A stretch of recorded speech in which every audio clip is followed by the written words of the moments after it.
The Game Boy Micro was an interesting incremental upgrade released right at the end of the Game Boy Advance's life. Releasing almost a full year after Nintendo DS was on the market, this system confused and surprised several consumers, much like the 2DS surprised people today. The fact that the world was going crazy over the DS at the time did not help the Game Boy Micro, and it went on to only roughly sell 2.5 million units, which is a far cry from the Game Boy SP's 43.5 million units sold. Even so, the little Micro was a pretty neat system, even had some features that the SP was missing. While we're on the topic of features, let's take a little tour of the Game Boy Micro, starting with the front. Now, the entire front is made up of a removable faceplate. That's right, you can order several different faceplates and change them out at will. This is great because it lets you make the front look like new with relative ease. Simply pop the front faceplate off, position the new one, and you're done. In the front, we are greeted with a 2-inch screen with a 240 by 160 pixel resolution. Now that sounds bad, but when used for a 2-inch screen, the results are actually stunning. The screen is vibrant and easy to read even though it's so small. A speaker sits to the bottom right, and A and B and the D-pad are in their standard places. On the bottom we have Start and Select that have a nice blue illumination to them. I've seen these lights become red at times based on battery levels, so these are more than likely RGB lights. To the left is a switch for power, and to the right is something SP fans have always wanted, a headphone jack. Yeah, strangely the Game Boy Advance SP did not have a headphone jack. You actually needed to buy an adapter to use headphones on the little system. Maybe Apple took a cue from Nintendo's SP design when they made the iPhone 7. The top has the charge port as well as L and R buttons that push with a nice tactile feel. Lastly, on the right, there's a volume rocker that also doubles for brightness selection. The way you change the brightness is by holding down L and moving the rocker up and down. The Micro has 5 levels of brightness, much better than the SP's 2 levels. Now, the Micro was announced at E3 2005 and later released to the world in September of that year. Keep in mind, this was 9 months after the release of the DS, and the Micro did not play any Game Boy or Game Boy Color games, making it limited in game selection compared to the SP. However, the one area that the Micro excels at is portability. This system is tiny. It will easily fit into most pockets and enjoys a decent battery life of 5 to 8 hours depending on brightness levels. Pretty good considering the battery is only 460 milliamp hours. After 3 years on the market, the Micro was eventually discontinued in 2008. Now this Game Boy Micro in particular was provided to me by Nick. He sent me an email, he's a viewer, and said that they found this outside and it won't turn on. They didn't have a charger to test it with, but as far as they could tell, it just wouldn't work. And I really wanted to get a Game Boy Micro like this working because there are not that many out there. I mean, yes, they sold 2.5 million, but in the grand scheme of things, that's not a lot when you look at the Game Boy line.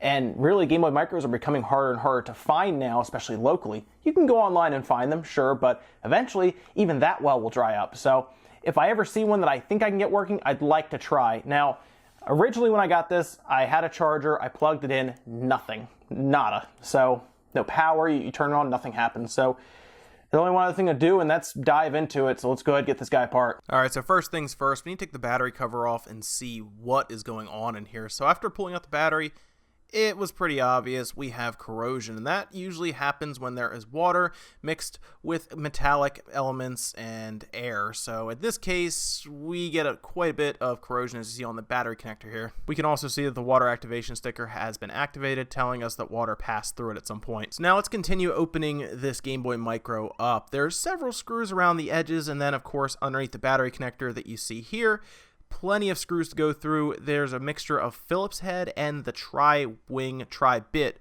screws to take out. Those are normal to Nintendo as we see them in things like the Wii and the DS Lite, for example. Now with that first cover off, after taking the initial screws out, we're greeted with another water activation sticker that has had water pass through it. That's why it's pink. So it looks like the water did get inside and did get down to the motherboard. Now with all the screws and the covers off, we can see the motherboard at this point, but it is still stuck. And unfortunately, there were a few bad decisions made on their part, including soldering the cable that runs to the Start and Select button to the motherboard. Now with some patience and a very small pair of tweezers, I was able to remove everything from the board, including the LCD and backlight cable. It was just a little harder than I would have liked it to. I did end up leaving the Start and Select cable just hanging there and basically left everything together while I examined the board. Now with the board pretty much covered in corrosion at key points. It's pretty much up to us now to clean the board. I know what you're asking, how are we going to do that? It's pretty straightforward. We're going to use a toothbrush and alcohol. So basically what we're doing here is we are dipping the toothbrush in alcohol,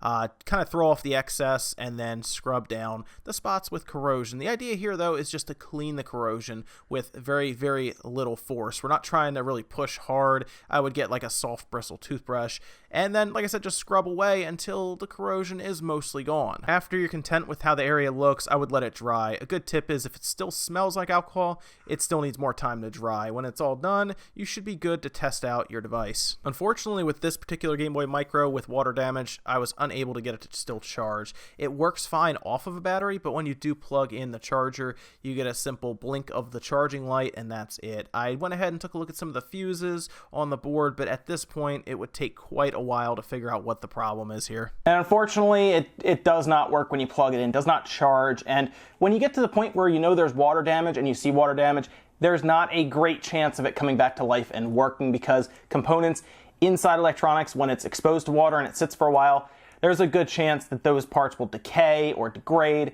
and then you pretty much have to replace the board or find parts, especially for something like this. Finding parts for the motherboard in this, not easy. Now, because the screen works, and because everything else seems to work when I have it on, really if I end up finding one down the road that has like a messed up screen or it looks really bad but the board works, I can technically use that. I can transplant it into this and use these parts. So it's not really going to waste, and I'm going to continue trying to figure this out over time. Just tracing it out, trying to figure out which component it is, and then trying to source that component would take a long time. And this is kind of something you live with as somebody who repairs these things. You don't always fix the item, unfortunately. As much as you would like to, there are times where it just gets to the point where it's just not fixable. And this, unfortunately, looks like to be the case. Now, it's nice that it does turn on from the battery, but it will not charge. And really, the charging circuit has been damaged from water. And that's the way it goes sometimes. Like I said, I'll continue working on it and see what I can figure out, but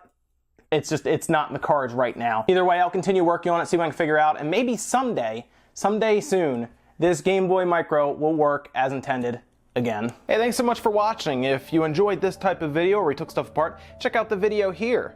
If you want to catch up more on news and see our opinions on that, check out the video up here. If you want to go ahead and subscribe, if you're new to the channel, click the little button above my head. Thanks so much for watching. I'll see you guys in the next video.